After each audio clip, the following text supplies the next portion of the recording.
ലോകത്തിൻ്റെ കാരുണ്യം നാളെ ഗസ തീരത്ത് അടയും എന്നാണ് ഏറ്റവും ഒടുവിലത്തെ റിപ്പോർട്ട് സൂചിപ്പിക്കുന്നത്. 359 നോട്ടിക്കൽ മൈൽ കൂടി പിന്നിട്ട് കഴിഞ്ഞാൽ സെപ്റ്റംബർ 30, അതായത് ഇന്നത്തെ രാത്രിയിലോ അതല്ലെങ്കിൽ നാളെ രാവിലെയോ കൃത്യതയോടുകൂടി തന്നെ മെഡിറ്ററേനിയൻ കടൽ പിന്നിട്ട് കൊണ്ട് ഗസ തീരത്തെത്തും എന്ന റിപ്പോർട്ട് ഇപ്പോൾ പുറത്തു വന്നിരിക്കുകയാണ്. ബാഴ്സലോണയിൽ നിന്നാണ് ആരംഭിച്ചത്. കഴിഞ്ഞ മാസം 44 രാജ്യങ്ങളിലെ വ്യത്യസ്ത മേഖലയിൽ പ്രവർത്തിക്കുന്നവരും 16 രാജ്യങ്ങളിലെ മന്ത്രിമാർ സംയുക്തമായി പ്രസ്താവന ഇറക്കിയുമായിട്ടാണ് ഇതിനെ ഗസയിലേക്ക് നീക്കിയത്. കലാകാരന്മാർ, സാംസ്കാരിക സാമൂഹ്യ പ്രവർത്തകർ, ഡോക്ടർമാർ, അഡ്വക്കേറ്റുമാർ, നടന്മാർ, രാഷ്ട്രീയ പ്രതിനിധികൾ, മീഡിയ സപ്പോർട്ടേഴ്സ്, പത്രപ്രതിനിധികൾ, വോളണ്ടിയർമാർ, മറ്റ് സഹായ കാര്യങ്ങൾ ചെയ്യാൻ വേണ്ടിയിട്ട് നിയോഗിക്കപ്പെട്ടവർ, ലോകത്തിലെ വ്യത്യസ്ത രാജ്യങ്ങളിലെല്ലാം സാമൂഹ്യ പ്രവർത്തനം ചെയ്തിട്ട് പരിചയമുള്ളവർ, അങ്ങനെ വ്യത്യസ്ത ലോകരാജ്യങ്ങളിലെ, അതായത് 44 രാജ്യങ്ങളിലെ പ്രതിനിധികളും അതിനോട് സഹകരിക്കുന്നവരും, ഏകദേശം 20 ചെറുകപ്പലിലും പിന്നീട് വരുന്നതിനനുസരിച്ച് മറ്റ് ബോട്ടുകളും വള്ളങ്ങളും കപ്പലുകളും ഇതിനോട് സംയോജിക്കുന്ന രീതിയിലാണ് യഥാർത്ഥത്തിൽ ഗസയിലേക്ക് നാളെ എത്താൻ വേണ്ടി കഴിഞ്ഞിട്ട് പോകുന്നത്. അപ്പോൾ ഈ വിഷയമായിട്ട് ബന്ധപ്പെട്ട് ഇസ്രായേലിനെ സംബന്ധിച്ചിടത്തോളം വലിയ പ്രതിരോധം സൃഷ്ടിക്കാനുള്ള എല്ലാ ശ്രമങ്ങളും അവർ ആരംഭിച്ചിട്ടുണ്ട് എന്നാണ് അറിയാൻ വേണ്ടി പറ്റുന്നത്. അതായത് ഓറഞ്ച് മേഖല പിന്നിട്ടിരിക്കുന്നു, ഇനി റെഡ് സോണാണുള്ളത്. ഈ റെഡ് സോണിൽ എന്ത് സംഭവിക്കും എന്നാണ് ലോകം ആകാംക്ഷയോട് കൂടി നോക്കുന്നത്.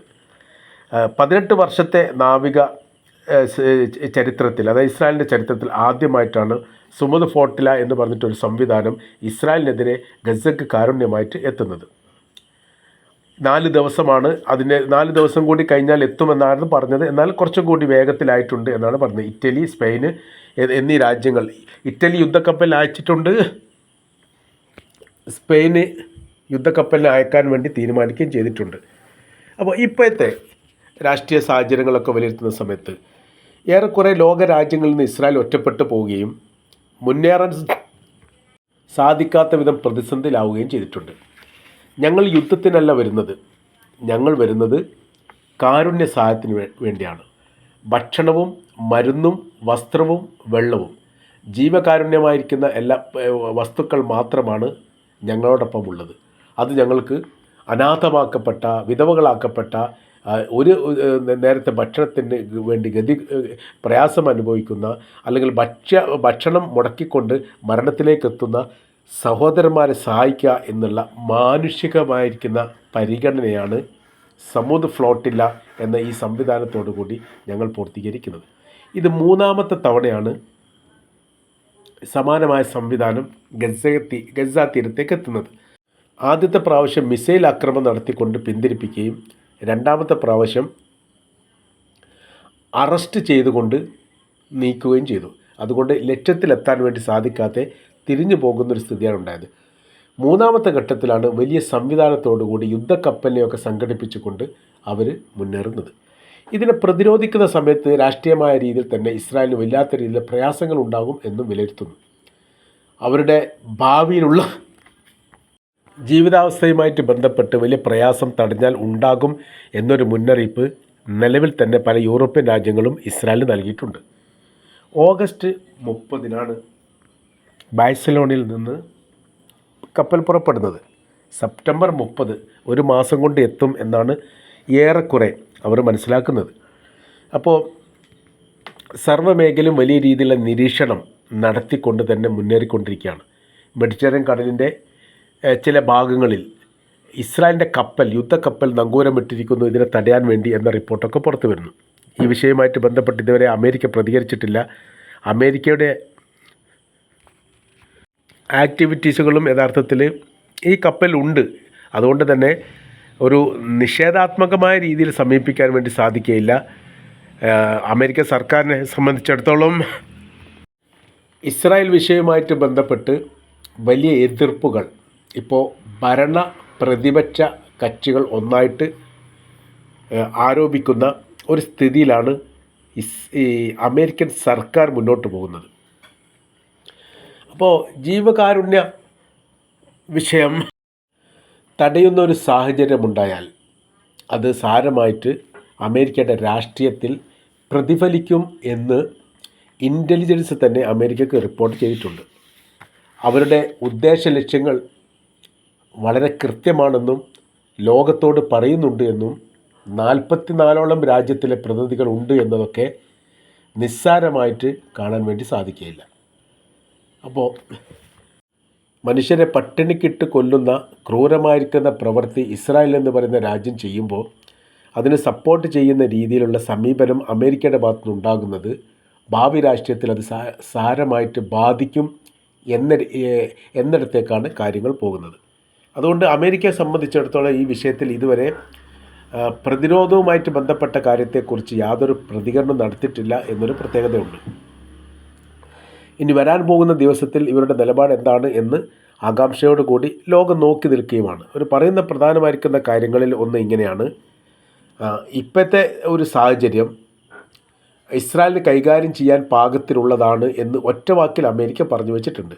ഏതാണ് ഉദ്ദേശിച്ചത് എന്നതിനെക്കുറിച്ച് ഒരു വിശദീകരണവുമില്ല. കൈകാര്യം ചെയ്യുക എന്ന് പറയുന്ന സമയത്ത് യുദ്ധമല്ലാതെ ഭക്ഷണവും മരുന്നുമായി ബന്ധപ്പെട്ട ഒരു കാര്യവും ഇസ്രായേൽ ചെയ്യുന്നില്ല, ഇസ്രായേൽ തടയുകയാണ് ചെയ്യുന്നത്. അങ്ങനത്തെ ഒരു സാഹചര്യത്തിൽ അമേരിക്കയുടെ ഭാഗത്തുനിന്നുണ്ടാകുന്ന പ്രതികരണം അത്ര ആകാംക്ഷ അല്ലെങ്കിൽ ആശ്വാസമുള്ള കാര്യങ്ങളൊന്നുമല്ല. ഈ ഒരു മാസവും കഴിഞ്ഞ മാസം 30-ന് ബാഴ്സലോണയിൽ നിന്ന് പുറപ്പെട്ട കപ്പലുകൾ, അതോടൊപ്പം തന്നെ യാത്രക്കിടെ പല രാജ്യങ്ങളുടെ അതിർത്തിയിൽ നിന്നും ബോട്ടുകളായും ചെറുവള്ളങ്ങളായും കപ്പലുകളായും ഇതിനെ അനുഗമിക്കുന്ന സംവിധാനങ്ങൾ വേറെയുണ്ട്. അപ്പോൾ ആ ഒരു സംഭവങ്ങൾ അങ്ങനെ തന്നെ വലിയ പ്രാധാന്യത്തോടു കൂടി അന്താരാഷ്ട്ര മീഡിയകൾ ചർച്ച ചെയ്യുന്നു. കാരുണ്യം തേടിക്കൊണ്ട് അല്ലെങ്കിൽ കാരുണ്യം നൽകാൻ വേണ്ടി ലോകത്തിൻ്റെ പാദങ്ങൾ ഗസയിലേക്ക് നീങ്ങുന്നു എന്നാണ് പൊതുവെയുള്ള അഭിപ്രായങ്ങൾ. അതുകൊണ്ട് ഇവരുടെ യാത്രാ സംബന്ധമായിരിക്കുന്ന വിവരങ്ങൾ അപ്പോൾ തന്നെ ലോകം അത് ശ്രദ്ധിക്കുകയും അറിയുകയും ചെയ്യുന്നുണ്ട് എന്ന് പറയുമ്പോൾ അമേരിക്കക്ക് അങ്ങനെ വല്ലാത്ത രീതിയിൽ എതിർക്കാൻ സാധിക്കാത്തൊരു പ്രയാസം അവർ അനുഭവിക്കുകയും ചെയ്യുന്നു. ഇസ്രായേലിനെ സംബന്ധിച്ചിടത്തോളമുള്ള വിഷയം, ഈ മേഖല കേന്ദ്രീകരിച്ചുകൊണ്ട് ഇത്തരമൊരു കാരുണ്യ സംവിധാനം എത്തിക്കഴിഞ്ഞാൽ ലോകത്തിന് മുൻപിൽ വല്ലാതെ എളിഭ്യരാവും, നാണം കെടും. കാരണം ഭക്ഷണം വഹിച്ചുകൊണ്ട് വ്യത്യസ്ത ലോക രാജ്യങ്ങളിലെ കപ്പലാണ് ഇസ്രായേലിൻ്റെ തീരത്തേക്ക് ഗസയുടെ ഭാഗത്തേക്ക് അടിഞ്ഞുകൊണ്ടിരിക്കുന്നത്. അപ്പോൾ അങ്ങനെ വരുന്ന സമയത്ത് ലോകത്തിൻ്റെ ക്യാമറയിൽ പരസ്യമായി തന്നെ ഗസക്കാർ അനുഭവിക്കുന്ന പ്രയാസങ്ങൾ ഒപ്പിയെടുക്കാൻ വേണ്ടി സാധിക്കും. അതുകൊണ്ട് പത്രമാധ്യമ മീഡിയകൾ എല്ലാം സജീവമാകാനുള്ള പ്രധാനമായിരിക്കുന്ന കാരണവും അതുതന്നെയാണ്. ഇപ്പോഴത്തെ സാഹചര്യം പറയുന്ന സമയത്ത് സോഷ്യൽ മീഡിയയിലൂടെയാണ് ഗസയിൽ നടക്കുന്ന സംഭവങ്ങൾ അപ്പോൾ ലോകം അറിയുന്നത്.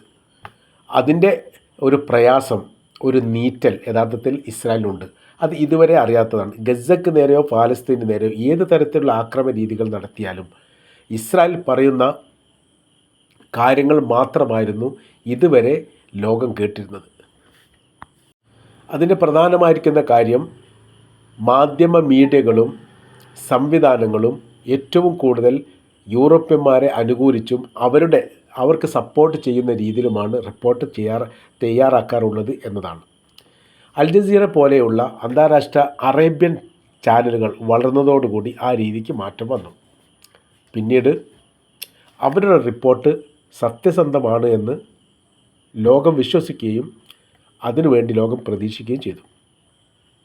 ഇതോടാണ് സ്ഥിതികൾക്കൊക്കെ വലിയ മാറ്റം വന്നത്. ഇപ്പോൾ ഗസയിൽ നടക്കുന്ന ഒരു ചെറിയ അനക്കം പോലും ലോകം ശ്രദ്ധിക്കുന്നുണ്ട്, ലോകം അറിയുന്നുണ്ട്.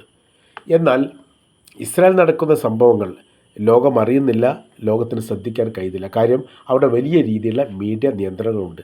ഏതായിരുന്നാലും ഫ്ലോട്ടില്ല ഗസ തീരത്തടിഞ്ഞാൽ അതൊരു ചരിത്ര സംഭവമായിരിക്കും. ഇസ്രായേലിനെ സംബന്ധിച്ചിടത്തോളം അവരെ നിലനിൽപ്പിനെ പോലും ബാധിക്കുന്നിടത്തേക്ക് കാര്യങ്ങൾ എത്തും എന്നുള്ള കാര്യം ഏറെക്കുറെ ഉറപ്പാണ്. അതിൻ്റെ പ്രയാസം ഇസ്രായേലിനുണ്ട് എന്നാണ് നമ്മൾക്ക് മനസ്സിലാക്കാൻ വേണ്ടി സാധിക്കുന്നത്. ഇനി ബദൽ സംവിധാനം വല്ലതും ചെയ്യാൻ പറ്റുമോ എന്ന കാര്യവും ഇസ്രായേൽ ആലോചിക്കുന്നുണ്ട് എന്നും അവിടെ നിന്നുള്ള റിപ്പോർട്ടുകൾ സൂചിപ്പിക്കുന്നു.